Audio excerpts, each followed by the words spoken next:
Bruce Springsteen, a name that conjures images of blue jeans, windswept highways, and the gritty charm of working-class America. To millions, he's the boss, a rock and roll messiah whose songs are drenched in tales of struggle and triumph, love and loss.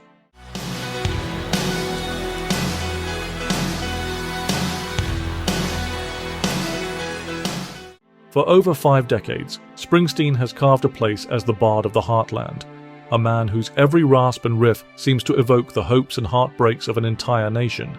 And yet, for all the stadium-sized adulation, for every Pulitzer Prize or Barack Obama endorsement, there remains a not insignificant contingent of his peers who would quite like to throw their worn-out copies of Born in the USA into the nearest skip. Of course, no artist escapes criticism entirely, particularly one who's spent as long at the summit of public life as Springsteen has.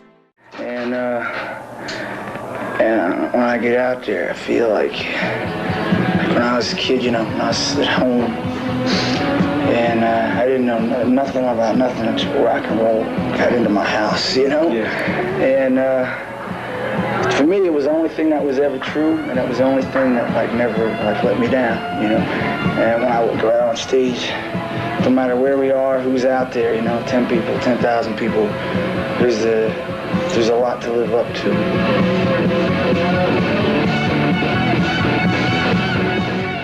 But the list of those who have queued up to take a swipe at him over the years feels, in some ways, uniquely intense. These aren't minor barbs from envious upstarts. These are full-throated tirades from music legends who have themselves scaled the mountaintop.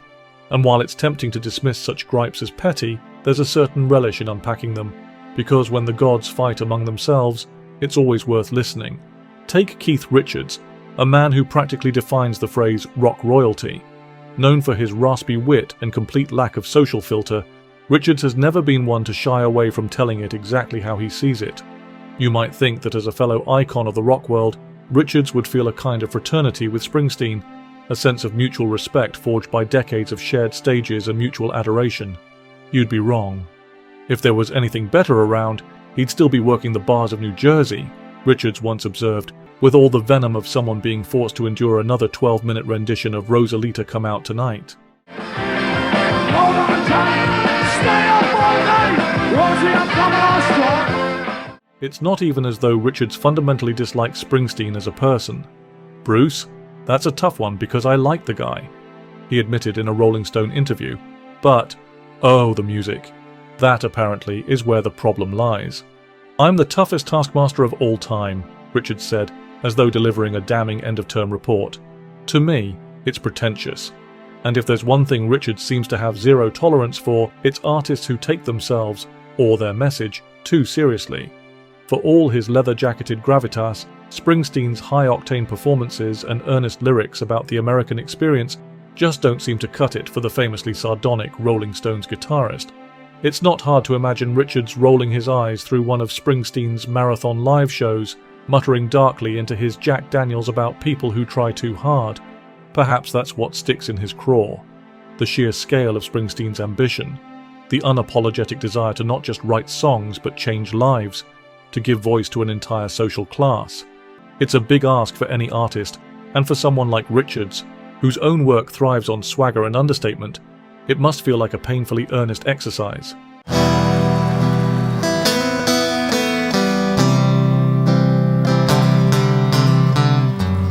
If Richards sees Springsteen as trying too hard, Randy Newman might argue he's simply not trying hard enough. The acclaimed singer-songwriter has never been one to mince his words, and his thoughts on Springsteen are predictably sharp. I hear that as a performer he's the best in the world, Newman allowed, before immediately undercutting the compliment by adding, I don't think Springsteen as a writer can shine Prince's shoes, they're not even in the same league. It's a withering comparison, particularly given the reverence with which Springsteen's songwriting is so often treated, but Newman wasn't done. Musically, he's just not in that league, he went on, with a casual dismissiveness that suggests he's weighed the evidence and found it sorely lacking. I would keep an open mind. Don't close off to saying, I don't like this kind of music. I hate that. I may not like it, but they like it,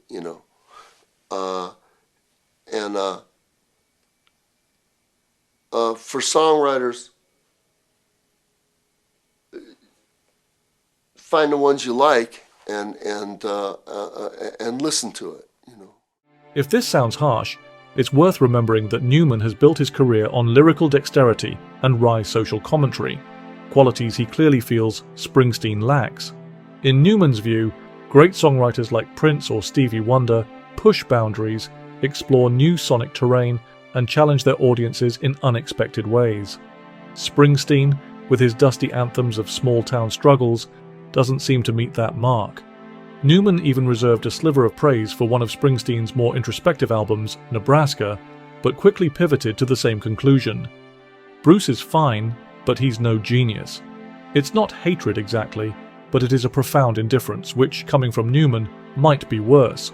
Todd Rundgren, meanwhile, brings a different kind of irritation to the table, one rooted less in songwriting and more in Springsteen's supposed role as the savior of rock and roll. It's a label that has followed Springsteen ever since critic John Landau famously anointed him with it back in the early 1970s. But for Rundgren, it's a title that's always felt misplaced. Even though Bruce Springsteen would represent them as still being real, the iconography was still out of the 50s, you know, switchblades and leather jackets and motorcycles and that sort of junk. Rundgren sniffed, as though cataloguing the props for a particularly hammy stage production. For Rundgren, Springsteen's reliance on nostalgic imagery is more than just a stylistic choice. It's a fundamental flaw. It was also so annoying to me personally that Bruce Springsteen was being declared the savior of rock and roll, he admitted. This music is going nowhere.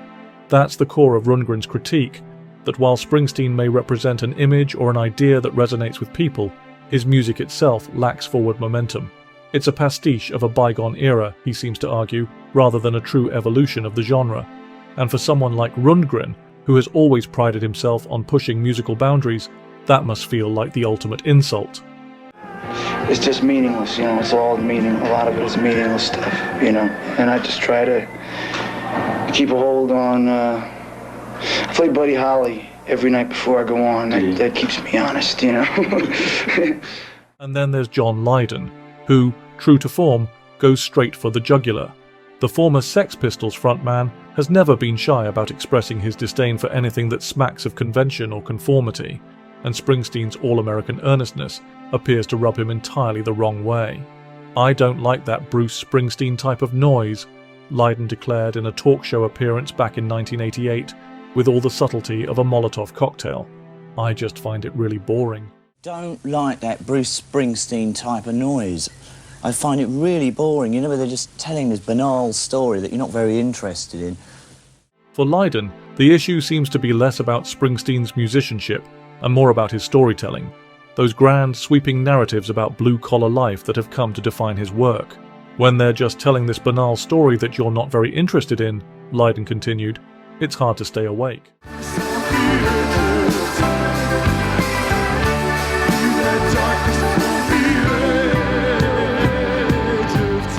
In typical punk fashion, Lydon seems to take issue with the very idea of Springsteen as a voice of the people. Why, he seems to ask, should we trust anyone who so earnestly claims to represent something larger than themselves? And finally, we come to Van Morrison, whose criticism of Springsteen is perhaps the most personal of all. Here we go! 1, 2, 3, 4.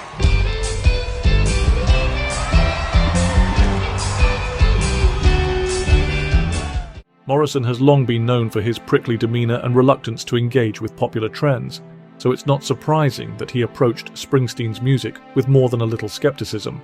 For years, people have been saying to me, "Have you heard this guy Springsteen? You should really check him out," Morrison recalled. I just ignored it. When he finally did encounter Springsteen's work, however, his reaction was immediate and scathing.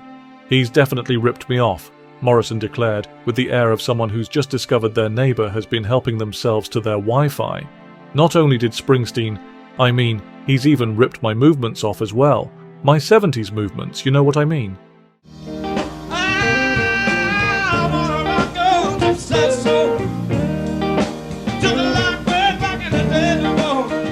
It's a fascinating critique, not least because it suggests Morrison sees Springsteen less as a rival and more as an imitator, a pale imitation of the real thing. What's striking about these critiques is not just their sharpness, but the sense of bafflement that underpins them. For Richards, Newman, Rundgren, Lydon, and Morrison, Springsteen's greatest crime isn't that he's bad at what he does, it's that so many people think he's the best, whether it's his lyrics, his stage persona, or his perceived status as a cultural icon. There's something about Springsteen that seems to rub these artists entirely the wrong way. But does Springsteen care? One suspects not. After all, when you've sold over 150 million albums, won a raft of awards, and become a symbol of resilience and authenticity for millions of fans, a few sour grapes from your peers are unlikely to keep you awake at night. For better or worse, Bruce Springsteen is the boss, and no amount of sniping is likely to change that.